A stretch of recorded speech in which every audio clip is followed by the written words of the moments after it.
राधे कृष्णा राधे राधे। जो आप देख रहे हैं ये श्री लक्ष्मी नारायण महायज्ञ की यज्ञ वेदी है, जहाँ पर यज्ञ का आवाहन चल रहा है। बहुत ही सुंदर दिख रही है, भव्य दिख रहा है। यहाँ का माहौल देखिए कितना पवित्र और कितना भव्य दिख रहा है।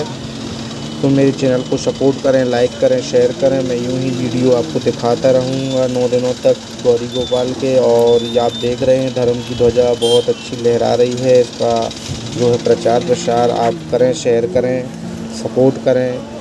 देख रहे हैं आप कितना प्यारा माहौल बना हुआ है। यहाँ पर आवागमन लगा हुआ है। रात्रि हो चुकी है, रात्रि के 9 बज गया है और मैं गौरी गोपाल की पंडाल कथा एवं यज्ञ वेदी का निरीक्षण करते हुए यह वीडियो आप तक पहुंचा रहा हूं। राधे कृष्णा राधे राधे।